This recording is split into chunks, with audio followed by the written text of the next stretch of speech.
100 ભાષ્ય લખ્યા છે, 100 પ્રકારની એની વ્યુત્પત્તિ લખાણી છે, 100 વખત એક જ શ્લોક ઉપર ભાગવતના. તો સ્વરાટનો અર્થ કર્યો છે. આપણે વ્રજ કહીએ, વ્રજનો અર્થ થાય છે જ્ઞાન, ગમન અને પ્રાપ્તિ. 3 અર્થ થાય. સંસ્કૃતમાં કોઈ પણ એક શબ્દનો એક અર્થ થાય એવું નથી, એના ઘણા અર્થ થતા હોય. એટલે વ્રજવાસી કહીએ, વ્રજ કહીએ, વ્રજનો અર્થ થાય છે વ્રજ ગમને. આજે મને ખૂબ મજા આવે છે, કારણ કે હું જ્યારે 12માની પરીક્ષામાં ગયો ત્યારે મારા ક્લાસ ટીચર અમારા સુધાબેન જોશી મને સમાસ અને અલંકાર ભણાવતા, અને બેન ભણાવતા હતા. હું પહેલાથી ભણીને જ આવ્યો હતો પાઠશાળામાં. પછી હું બેનનો સહાયક બની ગયો. એટલે એ બધી વ્યુત્પત્તિ અત્યારે બીજું કોઈ સમજે કે ન સમજે, મારા સુધાબેન સમજે છે, કારણ કે ઘણા છોકરાઓને સંસ્કૃતનું જ્ઞાન એમને આપ્યું છે. તો વ્રજ ગમને, જ્ઞાને અને પ્રાપ્તિના અર્થ થાય. અંગ્રેજીમાં મારા મીનાબા આવ્યા છે એટલાન્ટાથી, એટલે અંગ્રેજીમાં અર્થ સમજાવું. કદાચ અંગ્રેજી ઉચ્ચારણમાં ભૂલ પડશે, પછી તમારે મને શીખવાડવાનું છે. મારે છે ને મારા મમ્મીનું નામ મીનાબેન છે, અને હું એટલાન્ટા રહું છું ને ત્યાં મારે મીનાબેનનો વર્ગ મળ્યો. 2 મીનાબા છે. ગણિતની ભાષામાં મીનાબાનો વર્ગ છે, એટલે 2 મીનાબા છે. એટલે આમે હું કૃષ્ણ છું, એટલે 2 માં મળી મને, એક દેવકી ને એક યશોદા. એટલે ત્યાંય મારે લીલા લહેર છે. આ તો એમને દોડાઈને શરીર મારું ઓછું કરી દીધું, 12 કિલો ઉતરી ગયું છે. બાકી જમવામાં બહુ મોજ આવે છે ત્યાં. એટલે બંને માં અહીં મારી કથા સાંભળવા આવ્યા છે. એટલે આજે તો મારું સૌભાગ્ય છે. બધા તો મીનાબા, જ્ઞાન એટલે વિઝડમ, ગમન એટલે ટુ મૂવ, અને પ્રાપ્તિ એટલે અચીવ. એટલે એક જ સૂત્રમાં the move to achieve wisdom. બરોબર? પછી શાબાશી આપી દેજો. હા, જેના લીધે આ સંસારમાં બધું જન્મે છે, એનો લય પ્રલય થાય છે, એના તરફ જવું, એને જાણવાની કોશિશ કરવી, આ બ્રહ્મ જ્ઞાન છે, અથવા તો બ્રહ્મ જિજ્ઞાસા. હવે અહીંયા મને જે સમજાયા છે અથવા મને જે ગમે છે એવા અર્થની પરિવ્રાટ શબ્દ જે છે અને સ્વરાટ શબ્દ છે, 3 રાટ આવે. એક સમ્રાટ આવે, એક પરિવ્રાટ આવે અને એક સ્વરાટ આવે. ફરીથી સંસ્કૃતમાં જઈએ કે સમ્રાટ કોને કહીએ, તો કે રાજા પરીક્ષિત સમ્રાટ હતા. પરિવ્રાટનો અર્થ થાય છે કે રુદંતમ માતૃન પિતૃન સ્વજન બંધુન બાંધવાન પરિત્યક્તવા સર્વત્ર વ્રજતી ઇતિ પરિવ્રાટ. વ્રજ શબ્દ આવ્યો, વ્રજ ગમન, જ્ઞાન. જે પોતાના માતા પિતાને રડતા મૂકી, સ્વજન બંધુઓને મૂકી, બાંધવોને છોડી અને ભગવાનની પ્રાપ્તિ માટે અવધૂત વેશે પરિભ્રમણ કરે ને, એને પરિવ્રાટ કહેવાય. પરિવ્રાજક શબ્દ અર્થ આવે. એટલે જે સંતોને મહામંડલેશ્વરની પદવી મળે ને, અમારે પાલનપુરનું આપણું ગૌરવ કહી શકાય કે પાલનપુરમાં પરમ પૂજ્યપાદ શ્રી 1008 શ્રી કલ્યાણાનંદ ગિરિજી મહારાજનો આશ્રમ છે. એમની પાસે મહામંડલેશ્વરની પદવી છે. તો ત્યાં ક્યારે જાઓ તો એમનું નામ વાંચજો પત્રિકામાં, પરિવ્રાટ, પરિવ્રાજક, પરિવ્રાજકાચાર્ય એવું લખેલું હોય. તો એ સંતને આ પદવી મળે. પણ સ્વરાટ કોને કહેવાય કે તો સ્વરાટનો અર્થ સંસ્કૃતમાં સમજાવ્યો છે કે સ્વનેવ રાજતે શોભતે ઇતિ સ્વરાટ. જેની શોભા પોતાના લીધે જ હોય, પોતે સ્વયં પ્રકાશિત, સ્વયં પ્રકાશે, પરતંત્ર નથી, સ્વતંત્ર છે, સ્વયં પ્રકાશિત છે, એવું જે તત્વ છે જેને કોઈના આશ્રયની જરૂર નથી. એટલે અહીં સમ્રાટ પરીક્ષિતજી છે, મને ગમતો એનો અર્થ બીજો. પરિવ્રાટ એ સુખદેવજી છે અને સ્વરાટ એ ભગવાન શ્રી કૃષ્ણ છે. ચારથી સ્વવિઘ્ન સ્વરાટ. અને બીજો અર્થ કર્યો કે તેને બ્રહ્મ હૃદય આદિ કવયે મુહ્યંતિ યત સૂરયઃ, બ્રહ્માને પણ જેને વેદની પ્રેરણા કરી છે અને દેવો પણ જેનાથી મોહિત થાય, અને તેજો વારી મૃદામ યથા વિનિમયો, તેજ વારી એટલે પાણી, મૃદા એટલે માટી, કે જેમ તેજ પાણી અને માટી આનું આપણને એક ભ્રામક એક ચિત્ર આપણને દેખાય, એક ભ્રમ થાય આપણને. જેવી રીતે તેજને લીધે, સૂર્યપ્રકાશને લીધે રણની રેતીમાં દૂરથી આપણને એવું લાગે કે ત્યાં જળ ભરેલું છે, પાણી ભરેલું છે, આવો ભ્રમ થાય. દૂરથી પાણી દેખાય. સંતો કહે છે કે પ્રકાશના પરાવર્તનને કારણે આપણને દૂરથી પાણી દેખાય, પણ જેમ નજીક જઈએ એટલે એ જ પ્રકાશને કારણે એ પાણી દેખાતું બંધ થઈ જાય.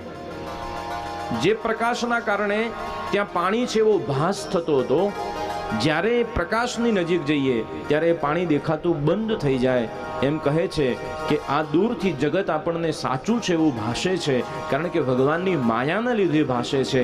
પણ જેવા ભગવાનની નજીક જઈએ એટલે જેમ ભગવાન સાથે હોય એટલે માયા દૂર થાય, એટલે પાછું જગત ખોટું છે અને ભગવાન સાચા છે આ સમજાય. તેજો વારી મૃદામ યથા વિનિમયો યત્ર ત્રિસર્ગો મૃષા ધામ નાસ્વેન સદા નિરસ્તકુહકમ સત્યમ પરમ ધીમહિ. એવા પરમ સત્યની અમે ઉપાસના કરીએ છીએ, પરમ તત્વની અમે ઉપાસના કરીએ છીએ.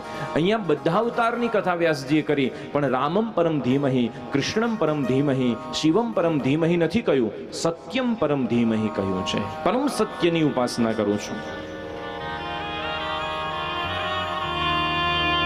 અને એ પરમ સત્ય પરમાત્મા ક્યારે પ્રાપ્ત થાય તો બીજા શ્લોકની અંદર કહ્યું, ધર્મં પ્રોજિત કેત્રવોત્ર પરમો નિર્મત્સરાણાં સતા વૈદ્યમ વાસ્તવમત્ર વસ્તુ શિવદમ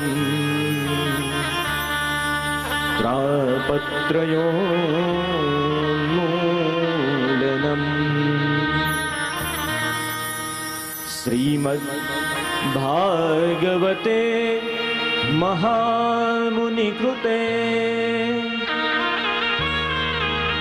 કિં વા પરેરીશ્વર સદ્યો રુદ્યવરુધ્યતે પ્રકૃતિભિઃ શુશ્રૂષુભિઃ તત્ક્ષણાત્ શુશ્રૂષુભિઃ તત્ક્ષણાત્.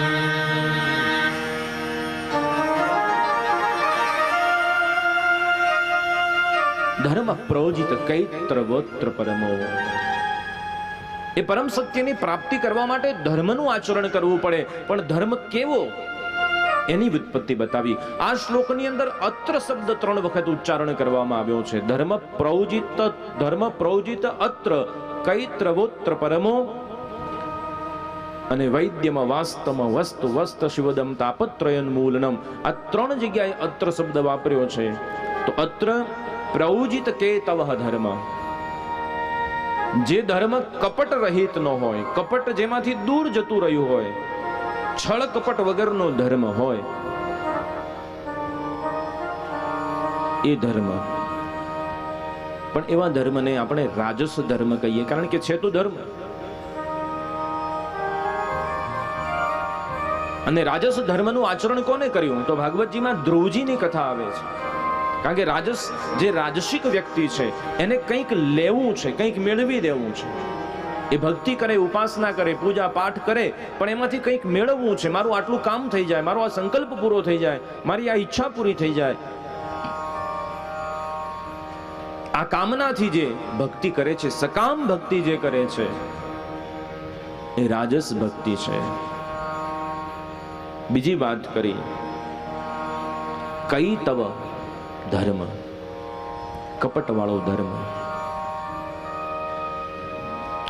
ધર્મનું આચરણ તો રાવણે પણ કર્યું છે. બહુ વિદ્વાન, બહુ ભગવાનનો ઉપાસક, ભગવાનનો પૂજારી હતો, પણ વિવેક નહોતો. એટલે એના ધર્મમાં કપટ હતું. એટલે તામસી ધર્મ છે, કપટવાળો ધર્મ. કોઈનું છીનવી લેવા માટે, કોઈનું મેળવી લેવા માટે ધર્મનો ડોળ કરવો અને ધર્મની આડમાં રહી અને સમાજને, સત્સંગીઓને દુખી કરવા, આ કપટી ધર્મ છે.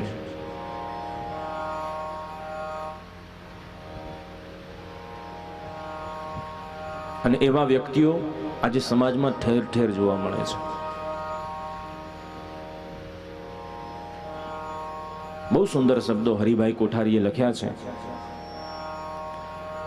બુધાભાઈ ગાવાનો પ્રયત્ન કરું છું, સંભાળી લેજો. કે સ્વાંગ ઉજળો સજીને હંસ ભાસ તારે લોલ, સ્વાંગ ઉજળો હંસ ભાસ તારે લોલ, સ્વાંગ ઉજળો સજીને હંસ ભાસ તારે લોલ, સ્વાંગ ઉજળો સજીને હંસ ભાસ તારે લોલ. જોઈ માછલી કે મારે ચાચ રે બગ તો ને કેમ પીછાણવાર લોલ. જોઈ માછલી કે મારે ચાચ જો ભક્તો ને કેમ પીછાણવાર લોલ. અબગ ભક્તો ને કેમ પીછાણવાર લોલ. સ્વાંગ ઉજળો સજીને હંસ ભાસ તારે લોલ. અને જોઈ માછલી કે મારે ચાંચ. આ કપટ ભક્તિ છે. બગલો એ ઉભો હોય, એક પગ ઊંચો કરી, આંખ બંધ કરીને, અને એ પણ ધોળો દેખાતો હોય. આવા કપટી ધર્મ જે લોકો છે ને, એનાથી આજે ધાર્મિકતા દૂષિત બની રહી છે. એને તમે ન ઓળખી શકો. જો શાસ્ત્રનો અભ્યાસ ન હોય તો એ ગમે તેવો સિદ્ધાંત આ શાસ્ત્રમાં લખ્યો છે એમ કહીને તમારા ગળે ઉતારી દે. અને અત્યારે જોઈ રહ્યા છે કે ધર્મની આડમાં સમાજ માથું ન ઊંચું કરી શકે એવી દુર્ઘટનાઓ બની રહી છે. બની બેઠેલા ધર્મગુરુ ધર્માંધતા ફેલાવી ભગવાન તરીકે પૂજાતા હોય, અને પછી જ્યારે બહાર નીકળે ત્યારે આપણને ખબર પડે એના પાપ વાંચી ન શકીએ એટલા હોય. તો કપટવાળો ધર્મ નથી ચાલતો અહીંયા. એ તામસી ધર્મ છે. જોજો અહીંયા ચેક કરવા લખ્યું છે કે એક રાજસી ધર્મ છે કે જેમાં તમારી કઈ કામનાઓ છે. કપટવાળો ધર્મ કે તમે શું મેળવવા ઈચ્છો છો એ સમાજને નથી ખબર, પણ તમે ધાર્મિકતાનો ડોળ કરો છો તો ઈશ્વર રાજી થતો નથી. અને છેલ્લી વાત કરી પરમો ધર્મ. પરમો ધર્મ એ સાત્વિક ધર્મ છે કે જેમાં કોઈ કામનાઓ નથી. અને ગોપીઓએ કર્યો છે. ગોપીઓને ભગવાન પાસેથી કશું જોઈતું નથી, કઈ કામના નથી. ઈશ્વરને કંઈક આપી દેવાની ભાવના. ભગવાનની અષ્ટપટરાણીઓએ કહ્યું કે ગોપીઓ એવી તો શું હતી કે કૃષ્ણ તમે એને ભૂલી નથી શકતા. કૃષ્ણે કહ્યું કે સમય આવશે ત્યારે બતાવીશ. અને કૃષ્ણએ ઉદ્ધવજીની સાથે મળી એક લીલા કરી. પેટ પકડ્યું, પેટ ચોળે વૈદરાજ આવ્યા. કૃષ્ણ કહે છે કે ગમે તેવી નાડી પારખો પણ મારું દુઃખ જશે નહીં. અને અષ્ટપટરાણીઓ વ્યાકુળ થઈ ગઈ કે આ કૃષ્ણને શું થઈ ગયું છે, એવું તો કેવું દર્દ હશે, સ્વામીને સહન નથી થતું એમનાથી. નાના બાળકની જેમ આક્રંદ કરે છે. વૈદરાજને કૃષ્ણએ શીખવાડી દીધેલું. એટલે વૈદરાજે એવું કહ્યું કે નાડી જોતા, સ્વર જોતા એવું લાગે છે કે કોઈ પોતાના ચરણની રજ જો કૃષ્ણને સૂંઘાડી દે ને થોડી ચટાડી દે તો આ દર્દ હમણાં જતું રહે. અને પટરાણીઓ કહે છે કે એ ન કરાય, કારણ કે ચરણની રજ પતિને આપીએ ને તો 7 વખત નરકમાં જવું પડે. એટલે આપણે નરકમાં જવું નથી. શું કરીશું? એક દિવસ આખો વીતી ગયો. ઉદ્ધવજીને કૃષ્ણએ કહ્યું તમે ગોકુળમાં જાઓ. ઉદ્ધવજી ગોકુળમાં ગયા. જઈને ગોપીઓને સમાચાર આપ્યા કે કૃષ્ણને એવી સૂળ પેટમાં ઉપડી છે કે વૈદ્યરાજ એવું કહ્યું છે કે કોઈના ચરણની રજ મળી જાય ને તો એને સૂંઘાડીને થોડી ખવડાવવામાં આવે. તો ગોપીઓ એક સામટી ભેગી થઈ અને બધાએ ચરણની રજ આપી કે કૃષ્ણને જો સૂળ ઉપડ્યું હોય, દુઃખ જતું હોય ને તો 7 ભવ નહીં પણ જેટલા ભવ જન્મ લઈએ એટલી વાર નરકમાં જ ભલે જન્મતા, પણ કૃષ્ણને દુઃખ ન થવું જોઈએ. આ નિષ્કામ પ્રેમ છે ભગવાન પ્રત્યેનો. આ સાત્વિક ભક્તિ છે.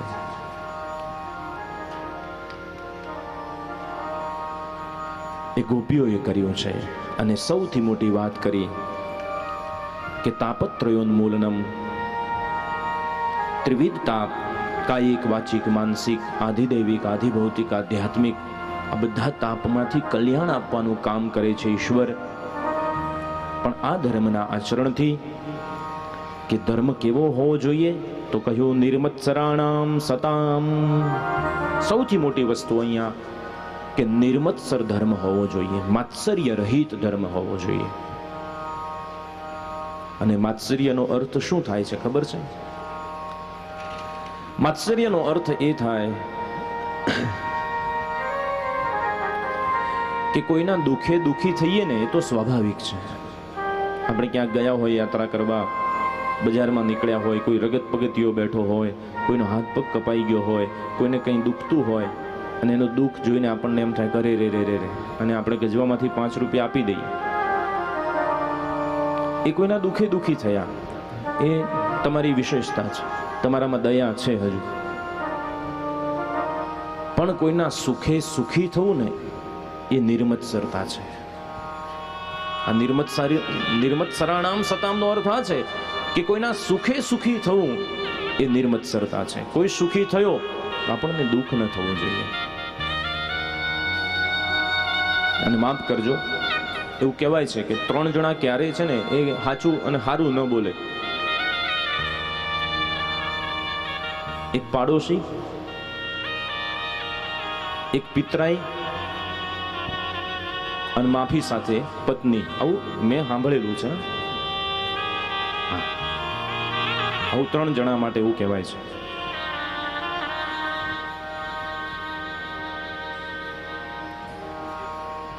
પાડોશી અમદાવાદથી આવતા હો અને ગાડીમાં કોઈ મળી જાય, પછી પરિચય થાય, તમે પાલનપુરમાં, અમે હા ક્યાં રહો છો?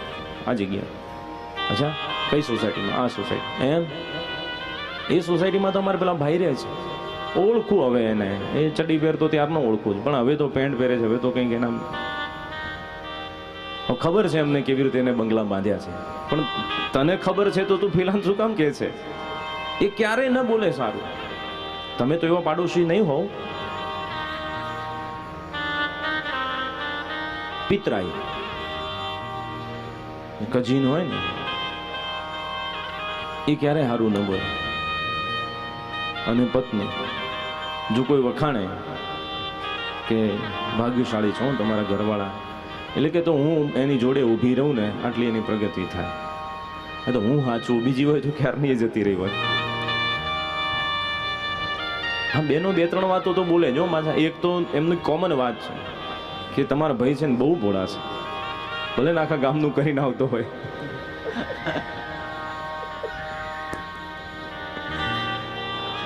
હા, બેનો બહુ ભોળા હોય, પાછા પતિ વિશે આવી વાત કરે. આ તો થોડો વિનોદ માટેની વાત છે, કોઈ માથે પહેરી ન લેતા પાછા. હા, તો કોઈનું સુખ જોઈને સુખી થવું બરોબર, બહુ મોટી વાત છે. એ નથી થઈ શકાતું. અને એ નિર્મત્સરતા હોય ત્યારે ઈશ્વરનો રાજીપો આવે.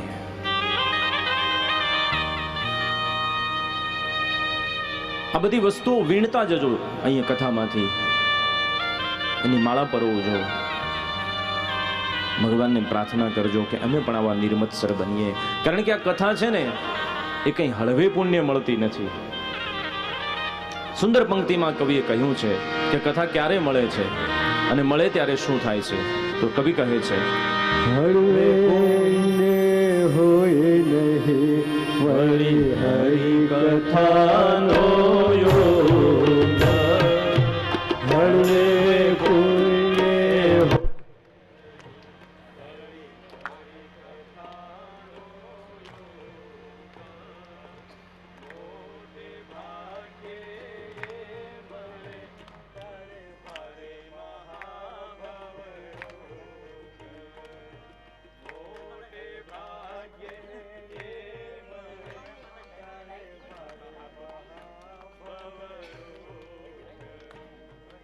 જય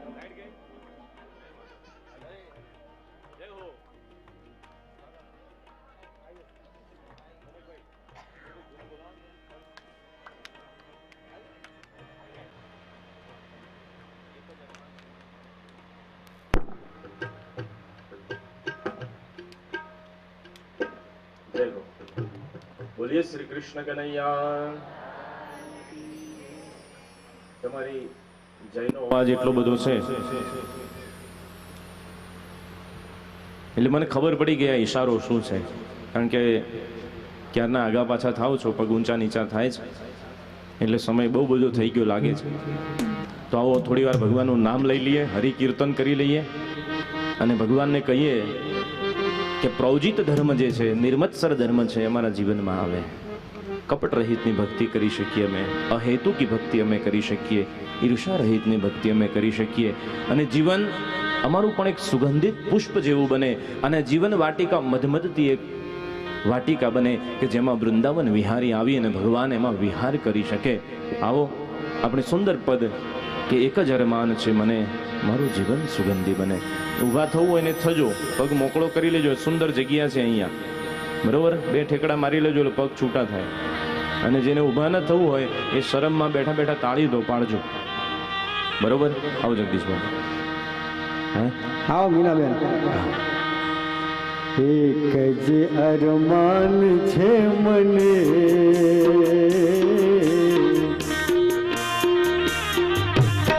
એક જ અરમાન છે મને, મારું જીવન સુખી બને. એક જ અરમાન છે મને, એક જ અરમાન છે મને, મારું જીવન સુગંધી બને, મારું જીવન સુગંધી બને.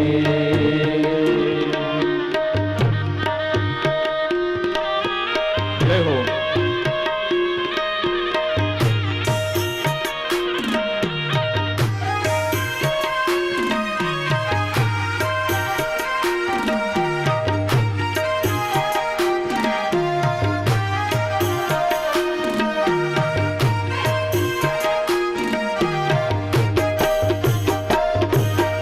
ફૂલડા બને કમલ ધૂપ સળી થાવું, આશા છે સામગ્રી પૂજાની થાવું. ફૂલડા બનું કમલ ધૂપ સળી થાવું, આશા છે સામગ્રી પૂજાની થાવું, આશા છે સામગ્રી પૂજાની થાવું. ભલે કાયા ભલે કાયા આ રાત થઈ સવે, મારું જીવન સુગંધી બને. એક જ અરમાન છે મને, મારું જીવન સુગંધી બને, મારું જીવન સુગંધી બને.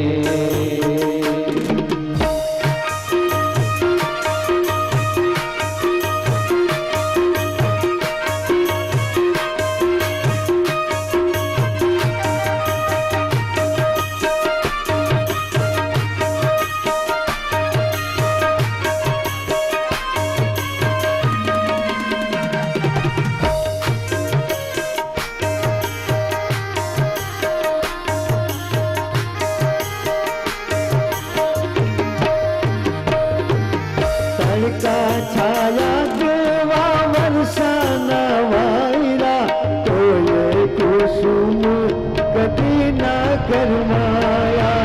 તડકા છાયા કેવા વર્ષાના વાયરા, કોઈએ કુસુમ કદી ના કરમાયા, કોઈએ કુસુમ કદી ના કરમાયા. ભલે કાયા ભલે કાયા, ભલે કાયા આ રાત થઈ સવે,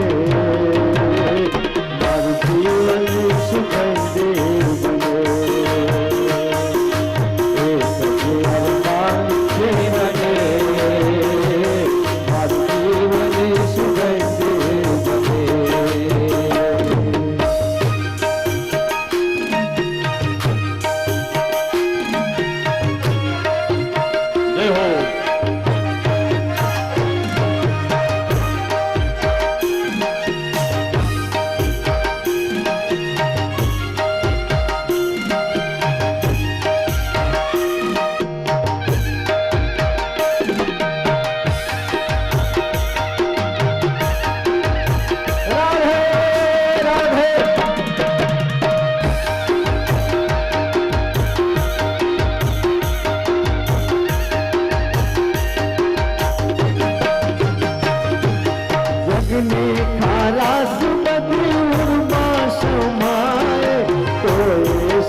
भरती ने ओठ मार में मार जीवन सुगंधे बने अरमान छे मने अरमान छे मने मार जीवन सुगंधे बने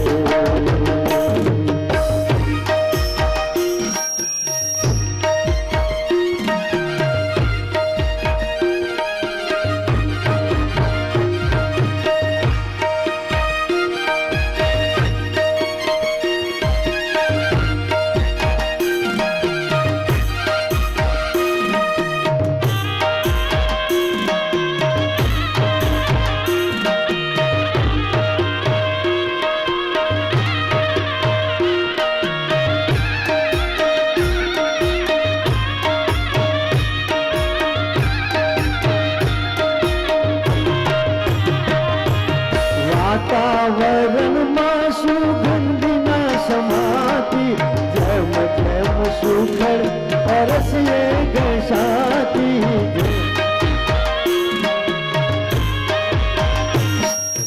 વાતાવરણમાં સુગંધના સમાતી જેમ જેમ સુખડ પરસીએ ગસાતી જેમ જેમ સુખડ પરસીએ गसाती प्रभु का जय ये प्रभु का जय हाँ प्रभु का जय कसाऊं प्रभु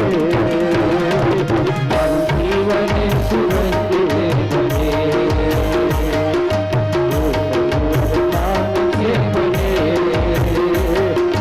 जीवन सुगंधे बने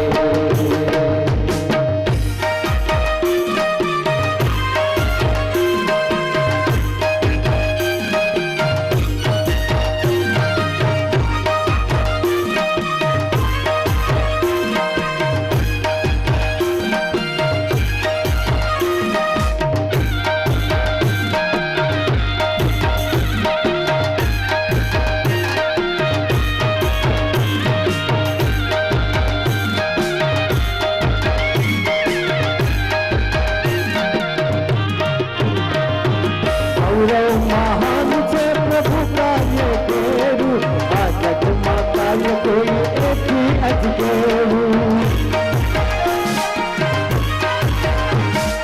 गौरव महान से प्रभु कार्य केरु आ जग मा कार्य कोई एक ही अजगेरु आ जग मा कार्य कोई एक ही अजगेरु मार्ग एक ही ये मार्ग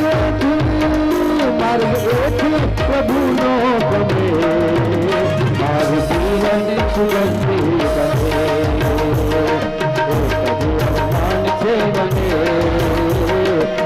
कभी अरमान छे बने मार जीवन सुगंधे बने कभी अरमान छे बने मार जीवन सुगंधे बने राधे राधे राधे राधे राधे राधे गोविंद गोविंद राधे राधे राधे गोविंद गोविंद राधे राधे राधे गोविंद गोविंद राधे राधे राधे गोविंद गोविंद राधे राधे राधे गोविंद गोविंद राधे राधे राधे गोविंद राधे राधे राधे राधे गोविंद गोविंद राधे राधे राधे गोविंद गोविंद राधे राधे राधे राधे राधे राधे राधे राधे राधे राधे राधे राधे गोविंद गोविंद राधे राधे राधे गोविंद गोविंद राधे राधे राधे राधे गोविंद गोविंद राधे राधे राधे गोविंद गोविंद राधे राधे राधे गोविंद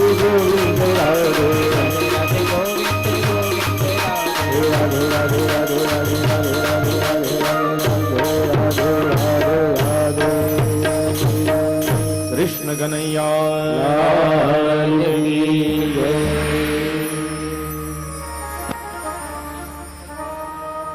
ઈશ્વરની કૃપા ઉતરે ત્યારે કીર્તન ભક્તિનો પણ લાભ મળતો હોય છે. નારદજી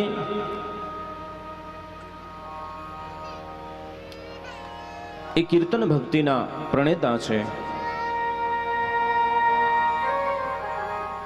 અને કહેવાય છે કે જ્યારે ભગવાનનું કીર્તન થતું હોય ત્યારે સ્વયં ઈશ્વર પણ ત્યાં ઉપસ્થિત હોય છે, કારણ કે ભગવાન રાશેશ્વર છે, રસરાજ છે.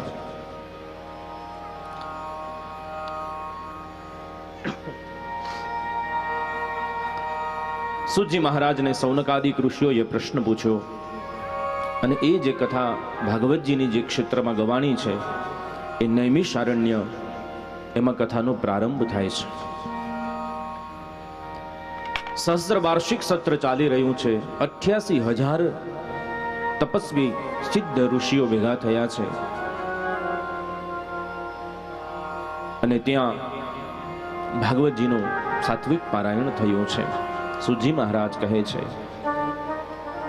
નિમિષે નિમિષક્ષેત્રે ઋષય સૌનકાદય નૈમિષે નિમિષક્ષેત્રે ઋષય સૌનકાદય શસ્ત્રં સ્વર્ગાય લોકાય શસ્ત્રં સ્વર્ગાય લોકાય સહસ્ર સમમાસત સહસ્ર સમમાસત સહસ્ર સમમાસત.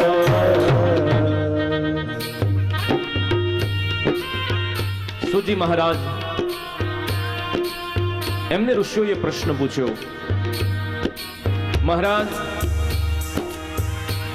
કે વ્યક્તિના જીવનનું પરમ કલ્યાણ કઈ રીતે થઈ શકે, એના જીવનનું પરમ શ્રેય શું છે, પરમ શ્રેયસ્કર શું છે, એના માટે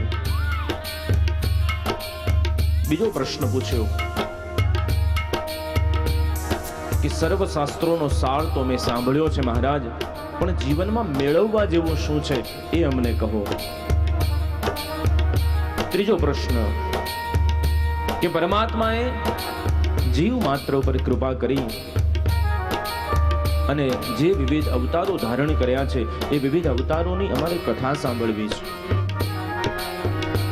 પરમાત્મા શ્રી કૃષ્ણ જે મંગળ કાર્ય કરવા માટે પ્રગટ થયા અને તે અવતાર કયા કયા હેતુથી થયો છે એ હેતુ અમારે સાંભળવા છે. ભગવાન શ્રી કૃષ્ણના મંગલમય અવતારોની કથા આપ અમને સંભળાવો હે સુતજી મહારાજ, કારણ કે પ્રભુની કથાઓ અમે નથી સાંભળી એવું નથી. ભગવાનના કથામૃતના તો અમે અઢળક પાન કર્યા છે, વારંવાર પાન કર્યા છે, પરંતુ એટલી મધુર કથા છે, મધુરાધિપતે અખિલમ મધુરમ, કે અમને તૃપ્તિ થતી નથી. વયમ તુ ન તૃપ્યામઃ ઉત્તમ શ્લોક વિક્રમે યત શૃણવતામ રસજ્ઞાનામ સ્વાદુ સ્વાદુ પદે પદે. ભગવાનની કથાનું એક એક પદ ખૂબ મીઠું છે મહારાજ. જેમ સાકરના ગાંગડાનો મોટો કોથળો ભર્યો હોય, એમાંથી પહેલો ટુકડો ઉપાડીએ એટલો જ મીઠો લાગે, વચ્ચેથી ઉપાડીએ એ પણ એટલો મીઠો લાગે, અને છેલ્લે નીચેથી બહાર કાઢીને મોઢામાં મૂકીએ ને તો પણ એટલો જ મીઠો લાગે. આવું ભગવાનનું ચરિત્ર છે. હે બ્રહ્મણદેવ, ધર્મરક્ષક યોગેશ્વર ભગવાન નંદનંદન, યદુનંદન ભગવાન કૃષ્ણચંદ્ર દેવોની પ્રાર્થનાથી નિત્યધામ નિજધામ વૈકુંઠમાં જ્યારે પધાર્યા, સ્વધામ ગમન કર્યું, ત્યારે ધર્મમ કઃ શરણં ગતઃ.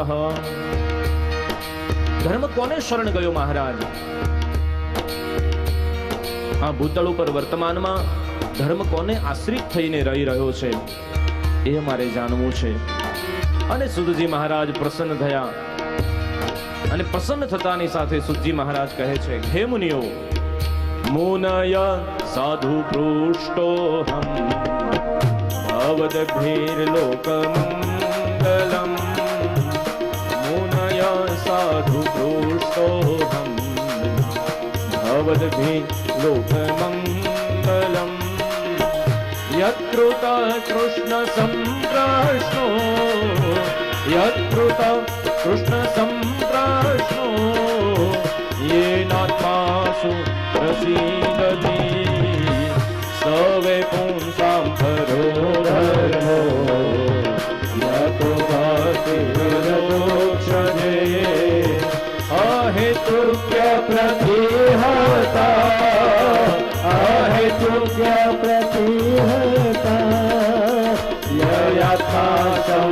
संप्रसीदति ययात्मा संप्रसीदति ययात्मा संप्रसीदति।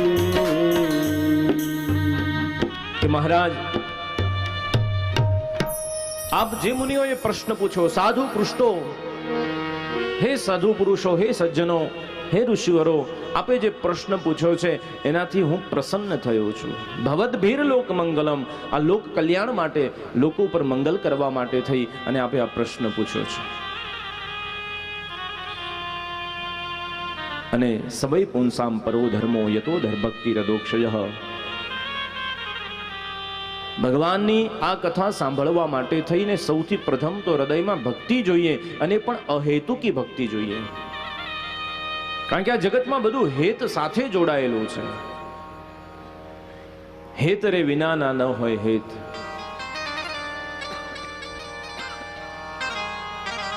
તો હેત વગરની ભક્તિ કરવી, આ શાસ્ત્રની આ વાત સમજવા જેવી છે.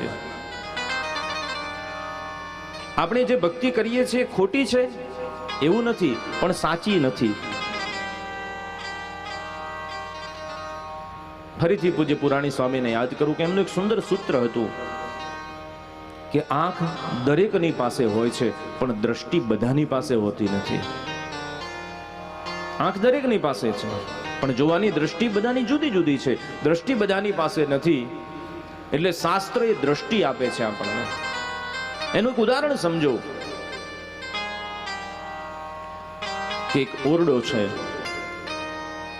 રાતનું ઘોર અંધારું, અને આખો ઓરડો કાળા ડિબાંગ અંધારાથી ભરેલો છે. તમે બંને આંખે જોઈ શકો છો, પણ તમે ઓરડામાં પ્રવેશો એટલે કશું દેખાય તમને? તમને સ્વિચ પણ ન જડે લાઇટની. લાઇટની સ્વિચ ત્યાં છે, તમે જોઈ પણ શકો છો, પણ અત્યારે નથી દેખાતી. આંખ છે છતાં નથી દેખી શકતા. એને કહેવાય છે અજ્ઞાન, અપ્રગટ જ્ઞાન. છે પણ પ્રગટ્યું નથી. એ સ્વિચ છે ત્યાં, પણ હજુ એ સુધી તમારી દ્રષ્ટિ પહોંચી નથી, તમારો હાથ ત્યાં સુધી પહોંચ્યો નથી. શાસ્ત્ર દ્રષ્ટિ આપે છે કે ઈશ્વર હરિવ્યાપક સર્વત્ર સમાના, પ્રેમ સે પ્રગટ હો હી મેં જાના. હરિ કણે કણમાં વ્યાપક છે, પ્રભુ બધે બિરાજે છે. સર્વમ વિષ્ણુમયમ જગત, પણ એને જોવાની દ્રષ્ટિ નથી. અને ચર્મચક્ષુથી ક્યારેય નહીં જોઈ શકાય, આંખથી તો નહીં જ દેખાય આપણને. કારણ કે આંખની અમુક મર્યાદાઓ છે. આપણને આંખ ઉપર બહુ અભિમાન છે, કેમ ન દેખાય? આખી દુનિયા દેખાય છે. આટલો 100 યોજન દૂર ધગધગતો સૂર્ય અમે જોઈ શકીએ છીએ, આખું વિશ્વ ભાળી શકીએ છીએ, અને તમે વાત કરો છો કે ભગવાન ભગવાન હોય તો દેખાય?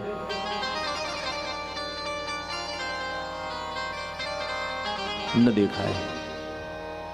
ગઈકાલે જે વાત થઈ હતી કે સર્વસ્ય ચાહમ હૃદય સન્નિવિષ્ટો, હું દરેકની અંદર વસું છું.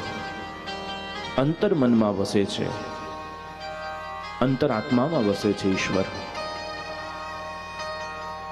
અને એ અંદર વસે છે અને આપણે બહાર શોધીએ છીએ. અને એના માટે આખી દુનિયાને જે આંખથી આપણે જોઈ શકીએ, એ આંખ આપણા ચહેરા ઉપર કોઈ ડાઘ હોય તો જોઈ શકે છે? એના માટે દર્પણની જરૂર પડે, અને દર્પણ એ આપણું શાસ્ત્ર છે. અને એનાથી વિશેષ કે એ જ આંખ જે આખી દુનિયા જોઈ શકે છે, એ આંખમાં કંઈક પડે તો એ દેખાય આપણને. એના માટે આપણે બીજાની મદદ લેવી પડે, પણ એ મદદ લો ને તોય સાવધાનીથી લેજો. કારણ કે જો એ અયોગ્ય વ્યક્તિ હશે તો એમ કહેશે કે પાણી નાખ, હમણાં નીકળી જશે. પણ તમારી આંખમાં એ જ માણસ આંખ નાખી અને કચરો કાઢી શકશે કે જે તમારો અત્યંત નજીકનો હશે. એટલે જે તમારી આંખમાં આંખ નાખીને આંખના કચરાને કાઢી શકે, એ તમારી આંખમાં આંખ નાખીને તમારા જીવનના દુર્વ્યવહારના કચરાને પણ કાઢી શકે. એટલે એને એવો વ્યવહાર કરતો ક્યારે અટકાવતા નહીં. એ સાચો સ્વજન છે તમારો. એ કહી શકે કે અહીં ખોટો છે ભાઈ, તું આ તું જે કહી રહ્યો છે, જે કરી રહ્યો છે એ ન કરવું જોઈએ. બાકી પ્રશંસા કરવામાં વાળા તો ઘણા છે આપણા, અને બધી ખોટી જ પ્રશંસા હોય. તમારે પ્રયોગ કરવો હોય તો કરી જોજો. મેચિંગ ન થતું હોય એવું પેન્ટ શર્ટ કે મેચિંગ ન થતું હોય એવું બ્લાઉઝ ને સાડી પહેરીને જજો ને પછી 25 જણાને પૂછજો આજે કેવું છે, તો એ બધા કહેશે કે આ નવી ફેશન છે, સારું લાગે છે. તમારા ગયા પછી એમ કહેશે કે મને પૂછતા હતા પણ ભૂંડા લાગતા હતા. પણ જે નજીકનો છે ને એમ કહેશે કે બિલકુલ સારો લાગતો નથી, હાવ ભૂંડો લાગે છે, બદલ્યા. આ જે ભૂંડો લાગે છે એવું કહી શકે ને એ સાચો સગો છે, પણ એવો તમને ગમતો નથી. આજે એ જ થઈ રહ્યું છે. યુવાનોને માતા પિતા બિલકુલ ગમતા નથી, કારણ કે એને કહી શકે કે તું ખોટો છે, આ તું ખોટું કરી રહ્યો છે, અને બીજા બધા એમ કહે છે કે તું જ સાચો છે, તારા જેવું કોઈ નથી. એટલે કે આખી દુનિયા મને સાચો કહે છે ને આ મને કેમ ખોટો કહેતા હશે. પણ એ નજીકનો છે એટલે તારી આંખમાંથી કચરો કાઢી શકે તો તારા જીવનના કચરાને પણ ટાળી શકે છે. તો શાસ્ત્ર કહે છે કે અહેતુકી ભક્તિ હોવી જોઈએ, તૈલ ધારવત ભક્તિ હોવી જોઈએ. આપણી ભક્તિમાં વચ્ચે વચ્ચે ક્યાંક ક્યાંક બ્રેક લાગી જતી હોય. સત્કર્મ કરવા જઈએ એટલે બ્રેક લાગી જાય કે આટલું કર્યું બહુ થઈ ગયું, એક માણસ ઘણી થઈ ગઈ, એકાદશી બહુ થઈ ગઈ, ઉજવી નાખો. પણ સતત એ ભક્તિ ચાલુ રહેવી જોઈએ. અને ભક્તિ કરતા કરતા કરીએ તો છીએ, પણ શ્રદ્ધાનું બળ વધતું હોય તો વિશ્વાસનું બળ ઘટતું હોય. એટલે કહ્યું કે તસ્માદ એકેન મનસા ભગવાન સાત્વતામ પતિ શ્રોતવ્ય કીર્તિતવ્યશ્ચ ધ્યેય પૂજ્યશ્ચ નિત્યદા. નિત્ય એની ધ્યેય પૂજા અને અર્ચના કરવી જોઈએ. અને જે નિત્ય કરતા હોય ને એ પાછા જુએ કે કઈ આનું ફળ આવે છે, પરિણામ આવે છે. વિશ્વાસ અને ભગવાન ઉપર નથી રાખી શકતા. એક ભરોસો, એક બલ, એક આસ વિશ્વાસ. ભવાની શંકરો વંદે શ્રદ્ધા વિશ્વાસ રૂપિણૌ. વિશ્વાસ એ ભગવાન શિવનું સ્વરૂપ છે. એક રામ ઘનશ્યામ હિત ચાતક તુલસીદાસ. એક ભરોસો, એક બલ, એક આસ, એક વિશ્વાસ. ભક્તિમાં વિશ્વાસનું બળ ઘટે ને એટલે ભક્તિનો ક્રમ તૂટવા માંડે છે.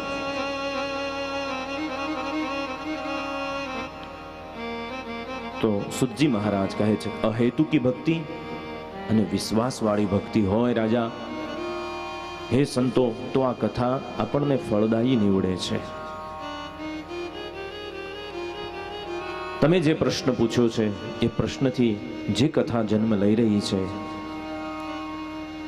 એ કથા લોકમંગલમ છે. સંતોએ ફરીથી સુજીને અટકાવ્યા, કહ્યું કસ્મિન યુગે પ્રવૃત્તેયમ સ્થાને વા કેન હેતુના કૃતઃ સંચોદિતઃ કૃષ્ણ કૃતવાન સંહિતા મુને. આ કથાના રચયિતા કયા યુગમાં થયા? વ્યાસજીની કથા સંભળાવો. એના પ્રથમ વક્તા સુખદેવજીની કથા અમને સંભળાવો. એના પ્રથમ શ્રોતા પરીક્ષિતજી મહારાજના જીવનની અમને કથા સંભળાવો. ત્યારે સુતજી કહે છે કે આપ કહો છો કે ભગવાન કયા યુગમાં થયા? તો ભગવાન એક વખત નહીં, બે વખત નહીં, 5 વખત નહીં, 24 વખત આ પૃથ્વીમાં અવતારને ધારણ કરીને આવ્યા છે. ભગવાન સનતકુમાર, વરાહ, નારદ, નર નારાયણ, કપિલ, દત્ત, યજ્ઞ નારાયણ, ઋષભદેવ, પૃથુ, મત્સ્ય, કુર્મ, ધન્વંતરી, મોહિની, નૃસિંહ, વામન બનીને આવ્યા. ભગવાન પરશુરામજી બનીને આવ્યા. વ્યાસ રામચંદ્ર બનીને આવ્યા. બલભદ્ર, કૃષ્ણ, બુદ્ધ, કલ્કી અને હરિ તરીકે આવ્યા છે. ભગવાનના 24 અવતાર થયા છે સંતો. અને એ તે ચાંસ કલા પુંસઃ કૃષ્ણસ્તુ ભગવાન સ્વયં. અને આ બધામાં સ્વયં પરબ્રહ્મ પૂર્ણ પુરુષોત્તમ નંદ નંદન કૃષ્ણચંદ્ર એ સ્વયં ભગવાન તરીકે પ્રગટ્યા. સંતો આતુર બન્યા છે અને કહે છે કે એની રચના ક્યારે થઈ, એ શાસ્ત્ર કેવું છે. ત્યારે કહે છે કે દ્વાપરે સમનુ પ્રાપ્તે તૃતીય યુગ વિપર્યયે જાતઃ પરાસરાદ યોગી વાસવ્યામ કલયે હરે.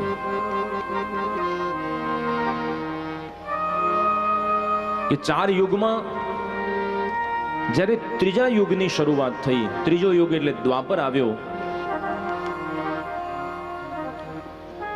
ત્યારે પરાશર ઋષિ અને માતા સત્યવતી વતીથી વ્યાસ નારાયણ એ ભગવાનના 24 અવતારમાંનો એક અવતાર છે. અને વ્યાસ નારાયણ ભગવાનનો કલા અવતાર કહેવાય છે, જ્ઞાન અવતાર કહેવાય છે. તો માં સત્યવતી અને પરાશરને નિમિત્ત કરી અને ભગવાનનું પ્રાગટ્ય થયું. બોલીએ શ્રી વ્યાસ નારાયણ ભગવાન કી જય. સુજી મહારાજ કહે છે કે આ ભગવાનનો જ્ઞાનાવતાર છે.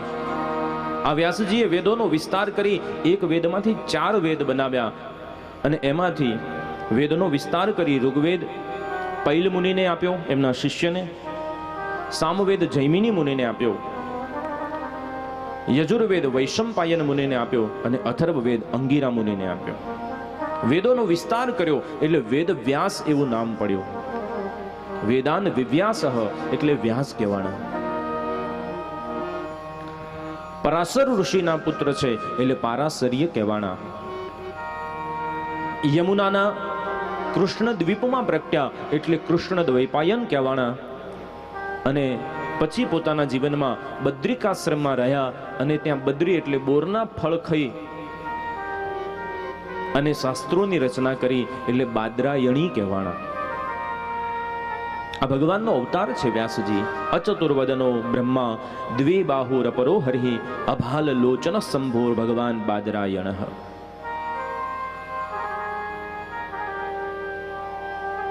હિમાલયની પાસે બદ્રિકાશ્રમમાં કેશવ પ્રયાગ અલકનંદા સરસ્વતી નદીના તટે સમ્યાપ્રાસ નામનો આશ્રમ છે વ્યાસજીનો. એક દિવસ સૂર્યનારાયણના રથ સંધ્યા તરફ ઢળી રહ્યા છે. ધ્યાનસ્થ અવસ્થામાં બેઠા છે. સમાધિ થઈ અને સમાધિમાં કલિયુગના દર્શન થયા. મન વિહ્વળ બન્યું, વ્યાકુળ થયા. ઉદ્વિગ મને જ્યાં બેઠા છે ત્યારે ઈશ્વરનું સ્મરણ કર્યું કે પ્રભુ, આજે કેમ મન આવું ઉદાસ થઈ રહ્યું છે? મારી આ કળામણનો ઉકેલ વાલા તમે લાવો એવી ભગવાનને પ્રાર્થના કરી. અને ભગવાનની પ્રેરણાથી ત્યાં દેવર્ષિ નારદજીનું પ્રાગટ્ય થયું. નારાયણ નારાયણ કરતા નારદજી આવ્યા. કથમ બ્રહ્મન દિનમુખઃ કુતશ્ચિંતાતુરો ભવાન. વ્યાસજીને પ્રણામ કરી નારદજી કહે છે, બાદરાયણ, આજે શા માટે તમે ચિંતાતુર દેખાઓ છો? તો કહે છે, દેવર્ષિ, આટલા શાસ્ત્રોની રચના કરી, 17 પુરાણો લખ્યા, મહાભારત ગ્રંથ લખ્યો, વેદોનો વિસ્તાર કર્યો, ઉપનિષદો ઉપર ભાષ્ય લખ્યા, બ્રહ્મસૂત્ર ઉપર ભાષ્ય લખ્યા, પણ ખબર નથી આજે મારું મન એક ઉદ્વેગ અનુભવી રહ્યું છે, અશાંત છે. આપ પધાર્યા છો એ પ્રભુની કોઈ પ્રેરણા છે. આપ કૃપા કરી અને મારા મનને શાંત કરો. આજે મને એવું લાગી રહ્યું છે કે મેં જે કંઈ કર્યું છે એ અધૂરું છે. મારા કાર્યનો સંતોષ મને થતો નથી. કેવો મહાપુરુષ કે જેને આટલું ખેડાણ જગત માટે કર્યું, આ જીવો માટે કર્યું, પણ એના સત્કાર્યનો એને સંતોષ થતો નથી. એના સત્કાર્યની હજુ એને ઉણપ લાગે છે. નારદજી કહે છે, મહારાજ, આપે વેદોનો વિસ્તાર કર્યો. એ વેદની વ્યાકરણ પ્રચુર ભાષામાં આવનાર યુગના માણસની દાઢી કૂદશે નહીં. તમે યોગ ઉપર ભાષ્ય લખ્યું, જ્ઞાન ચર્ચા કરી, ઉપનિષદો ઉપર ભાષ્ય લખ્યા, પુરાણોમાં પણ તમે તમારું જ્ઞાન જ ઠાલવ્યું છે. અને આવનાર યુગનો માણસ એને આ બધું નહીં પચે. મહારાજ, તમે એવું લખો છો કે પ્રભાતે કર દર્શનમ, એ શક્ય નહીં બને. આ ભોગી છે, આવનારો યુગ એને યોગ નહીં પચે, એ યોગી નહીં થઈ શકે.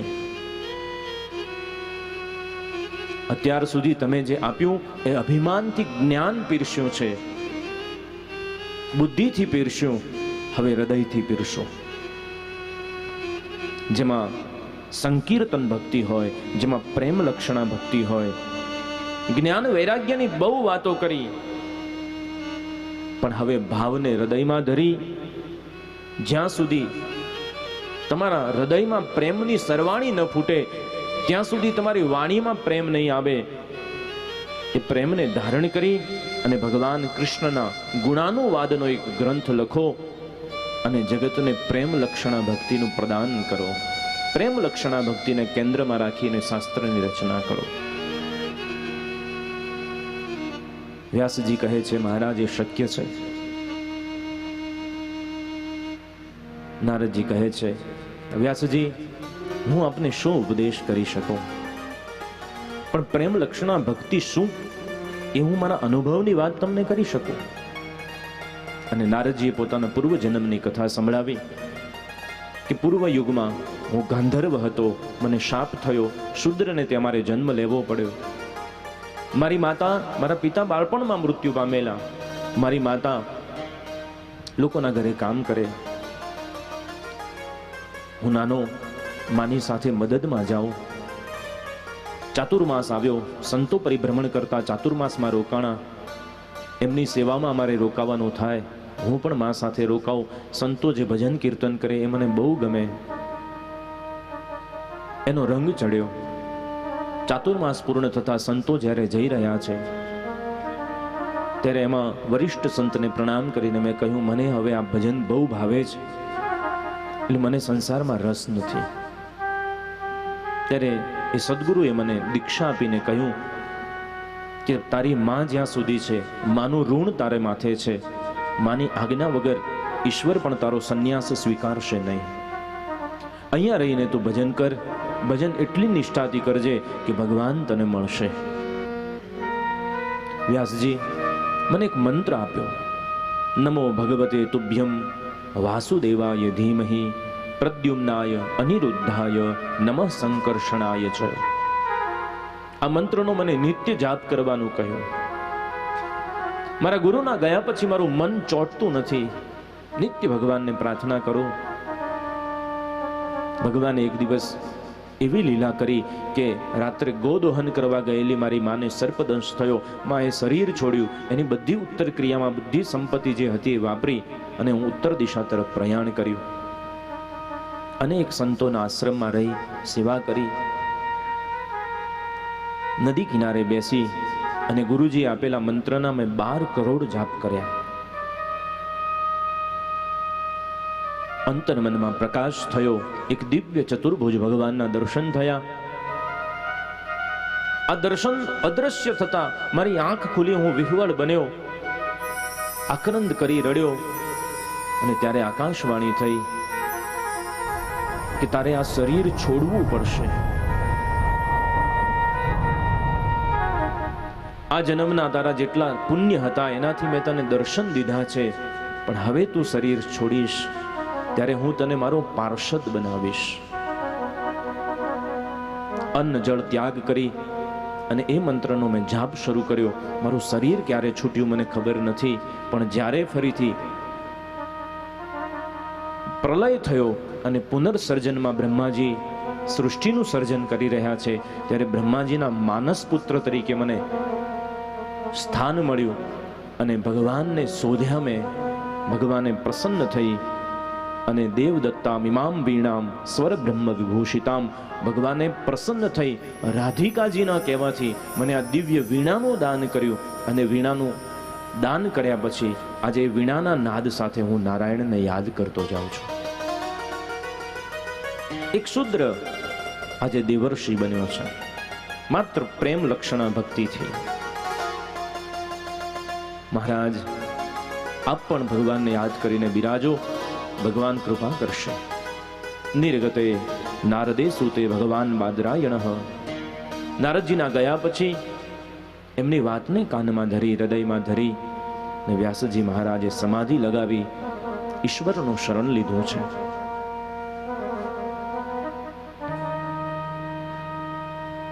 સમાધિમાં દિવ્ય તેજ દેખાણું અને આ તેજે આવી અને વ્યાસજીને સમાધિમાં 4 શ્લોક સંભળાવ્યા છે. માત્ર 4 જ શ્લોક સંભળાવ્યા અને સમાધિ ભાષામાં સમજાયેલા જે 4 શ્લોક છે એનો વિસ્તાર કરી અને વ્યાસજીએ 18,000 શ્લોક લખ્યા.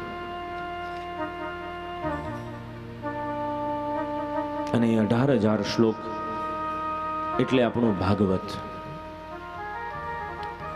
એ ભાગવત વિશે મેં ગઈકાલે વાત કરી હતી કે એનો પરિચય લઈશું આપણે. શ્રીમદ ભાગવત એનો અર્થ મેં તમને સમજાવ્યો. હવે ભાગવતનું આખું માળખું કેવડું છે. 18,000 શ્લોક છે, એને સુવ્યવસ્થિત કર્યા અને 335 અધ્યાયમાં એને જોડવામાં આવ્યા. એ 335 અધ્યાયને વિભાજિત કરી અને લીલા પ્રમાણે ગોઠવ્યા એટલે એના 12 સ્કંદ બન્યા. આમાં 43 પ્રકરણોની કથા છે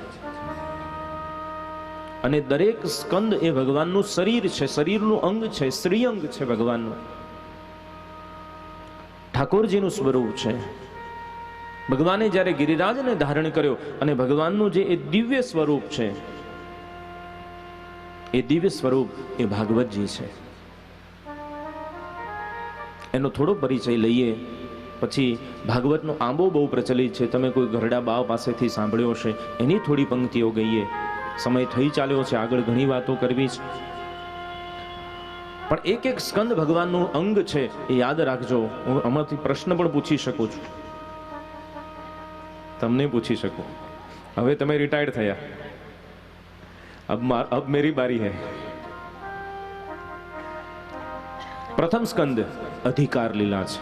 એટલે કથાની શરૂઆતમાં મેં અધિકારની વાત કરી હતી કે વક્તાનો અધિકાર શું, શ્રોતાનો અધિકાર શું. પ્રથમ સ્કંદ અધિકાર લીલા છે. એ ભગવાનનું દક્ષિણ ચરણારવિંદ છે, જમણું ચરણ છે. દ્વિતીય સ્કંદ સાધન લીલા છે. એ ભગવાનનો ડાબો પગ છે, વામ ચરણ છે. તૃતીય સ્કંદ એને સર્ગ લીલા કહેવાય છે. એ ભગવાનનો દક્ષિણ બાહુ જમણો હાથ છે. ચોથો સ્કંદ વિસર્ગ લીલા, ભગવાનનો ડાબો હાથ છે, વામ બાહુ છે. પંચમ સ્કંદ એ સ્થાન લીલા છે, એ ભગવાનની દક્ષિણ સાથળ છે. છઠ્ઠો સ્કંદ પોષણ લીલા, એ ભગવાનની વામ સાથળ છે. સપ્તમ સ્કંદ ઉતિ વાસના લીલા છે, એ ભગવાનનો દક્ષિણ હાથ છે, હસ્ત, જે ભગવાને કેડ ઉપર રાખેલો છે. અષ્ટમ સ્કંદ મન્વંતર લીલા છે, જે ભગવાનનું જમણું સ્તન છે, દક્ષિણ સ્તન છે. નવમ સ્કંદ ઈશાનું કથા લીલા છે, ભગવાનનું ડાબુ સ્તન છે. અને દસમ સ્કંદ છે એ નિરોધ લીલા છે, જે ભગવાનનું હૃદય છે. હૃદય છે, અને માણસનું હૃદય કેટલું કિંમતી હોય છે ખબર છે ને? આ તો ભગવાનનું હૃદય છે. એટલે